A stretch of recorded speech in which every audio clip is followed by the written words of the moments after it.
very happy to have another representative from here in this part of the world, from Southampton University, Stephan Caspar. Thank you. Right, just get myself sorted out. As I was, I went to my son's football practice last night, and all the parents, we all sat at the side of the touchline, and we play those. There's a bit of camaraderie there. We all kind of decided to line up in age order, and they all made a space for me, and I think that's what working in education does for you. I'm 27. I should there you go. What do? I work at the University of Southampton, and along with Fiona, although we've been separated for political reasons and things like that, we just get on too much. We cause too much chaos, so we decided to put me in iSolutions. I can't fix anybody's computers, but I can hopefully help students and staff to do other things as well. So this is my colleague Sophie, and here she is. She's filming this researcher. She's called Sharma Qureshi. And this is the sort of work that we do, to explain. So I'm lead for digital learning. We look after the resources for teaching and learning, but also we support research. As Fiona mentioned, that it is a really research-intensive university, so I soon realised that research was my way into doing this. And people are on balanced pathways, which really doesn't mean balanced pathway. It means having two jobs that they've got to juggle at the same time with equal weight. And I realised that if I could help researchers, then I might be able to kill two birds with one stone, that we might be able to get some materials out of them which they could also use for their teaching. So we created a video abstract with Sharma. She is in the Institute of Life Sciences. She's working on high-resolution microscopy, along with somebody in astrophysics, I think. And so we created a video for her that supported her paper to the Wellcome Trust. And she got it, she got some money, she got her funding. And in terms of being able to create that object, that's now sort of pumped back into the undergraduate program, and people get to find out about her work, get access to areas that they wouldn't normally get. And we're kind of doing a lot of those throughout the university. Digital abstracts are a really kind of good way in for us. And there's also some appeal elsewhere, so currently working with the Royal Marsden as well, and helping some of their clinicians and a lot of nurses as well, and specialist clinicians to create video abstracts around their work and to help inform and do things like that. And really what the talk is about really is about this idea of creating all this media and pumping it back into the system, and talk about the idea around creating blended learning, but also this idea about blending evidence. So at the moment, Southampton is very much, the way we judge your success is that we put you in a large sports hall at a small 2x5 desk in rows of about 300. And that's where you perform best, I always find, isn't it? That's actually where you're going to get the best of you. And it entirely replicates the situation you're going to have when you leave education as well. We're all in that. So what we really need to do is give lots and lots of different options and to try and bring in other methods of evidence in this. So what I've got for you, I'm really grateful to the students who let me do this. A few different examples of how we're doing that. The work that you'll see is mostly student work. So let's have a look.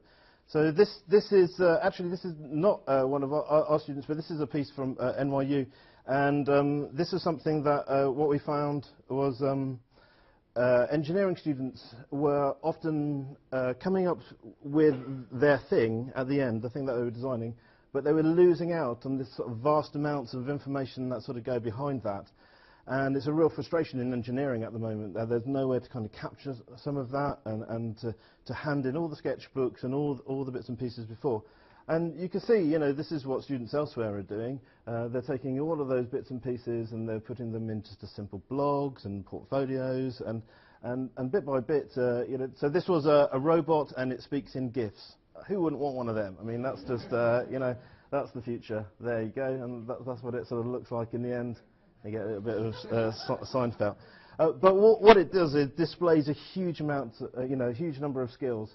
And that's really what was interesting for us. So inspired by that, we're trying to give students at least the spaces in which they can do that, and the tools, and helping them to train them up and give them some hints about how they might capture some of that stuff.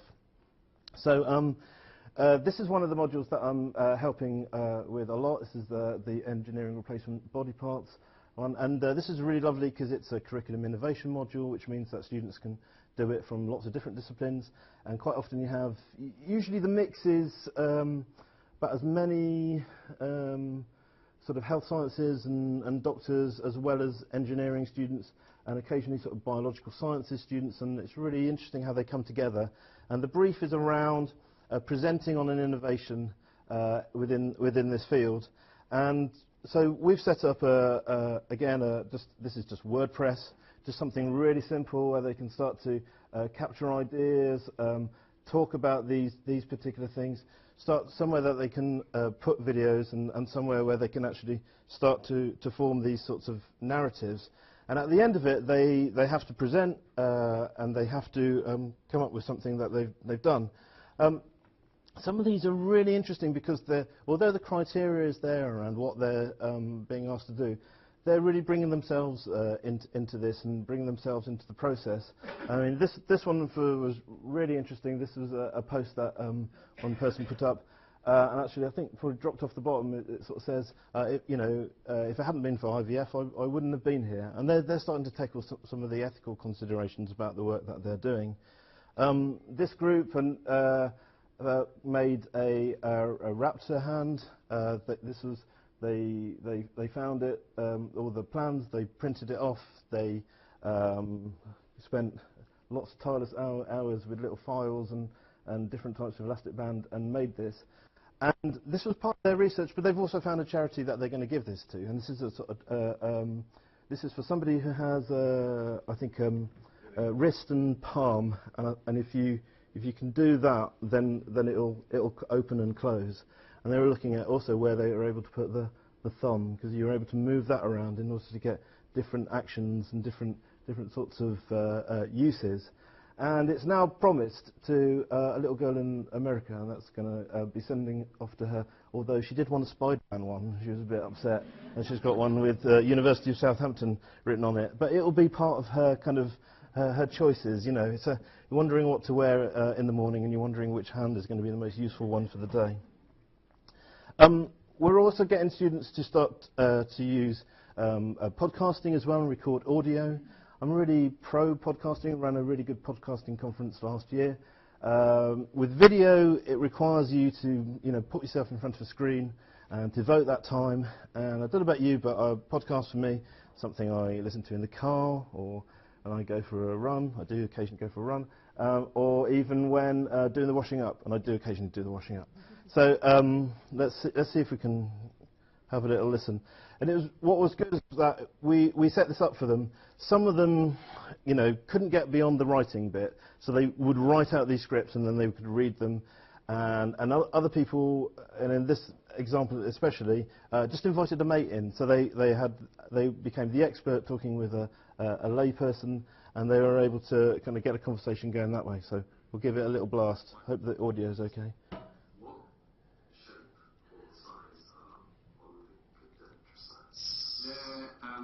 Where does that name come from, Dennis?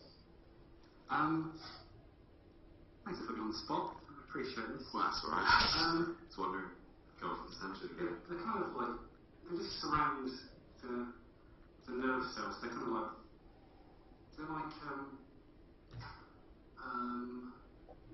kind of like sausage shaped in the diagrams. Right. So they sort of just cover up. I'm doing a covering action with my hands that you can't see. Cover up the nerve cell. Sausage roll. Yes. One of the head sides on the pastry of the sausage roll. Okay. That's how we do it. There you go. So what's really fantastic about that is that they're trying to find ways to talk about these sorts of ideas and concepts and theories and illustrate them. And it really is. If that isn't a good test of their understanding, then I don't know what is really. And it happens again. And we really started to do this, and it's something that we're really trying to push with lecturers as well. To use this medium properly, it is about showing, it's not about telling. And where people have really, really good kind of examples of what they're able to visualize these ideas and concepts and theories, I think they're really successful. So let's try with this one. I might have to. Oh no, hang on. I don't want that one. I want to go back. Let's go. Okay. So let's see.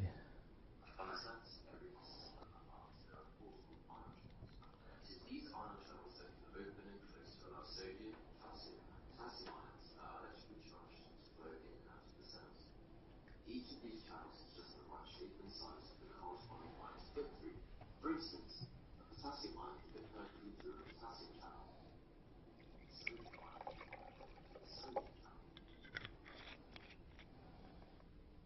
However, a potassium ion is incapable of passing through a sodium channel, and a sodium ion cannot pass through a potassium channel. Glucose are designed into an atom. So there you go. You know all about that now as well, from the idea of children's toy, and it's great. And for me, when there's often this challenge, and they go, is that too simplistic? Is that too... But, these are all the skills that researchers need around public engagement, around measuring impact.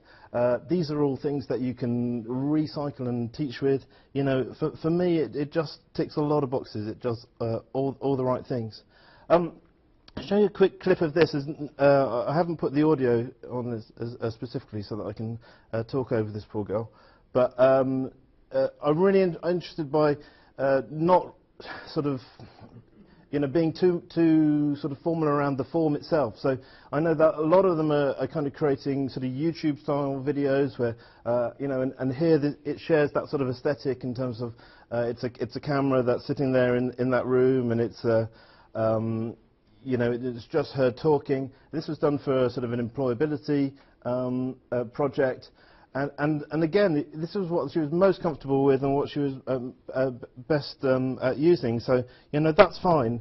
You don't have to be Steven Spielberg to do this. You can access it in any way, shape that you want to. And some faculties have really, really kind of gone to town with this. So the Centre for Anatomy at the University Hospital, they're really looking at ways that... Well, they created Sutton Brain Hub as a way of, helping students to revise quite difficult ideas around the brain in some cases, but other bits and pieces of anatomy. And so they're using Explain Everything and Show Me and other such tools to create these little animations. And of course, then the penny's dropped, and now this is what actually students are doing to evidence their understanding as well. And they're starting to contribute to this, what is becoming a real kind of massive library of sort of resources. This is used by students all over the world. And the most exciting thing for us is that, these guys who are coming into it are the undergraduates. They are the students. And they used it first as a revision tool, and now they're actually contributing to it. So, again, that's ticks lots of boxes for us. I'm really interested in how we might push this and what we might do as well, in the future. So I'm really trying to find projects that kind of inspire me like this. This is a really lovely thing. I'd like to find ways for students to crowdsource material or use the web in a kind of effective way. This was a project, I think it was in New Zealand, and what after there was a wildfire, they wanted to see how the landscape would kind of, sort of regenerate. And so they asked people to sort of pop their phone on that. If you look in the top corner, there's a little bracket, and you balance your phone in that bracket, and you take a photo, and then you tweet it to that, with that hashtag. And then over the course of the year, you can see this sort of stop motion kind of film of the landscape, all the vegetation coming back together. And, it's a really sort of effective way to do that.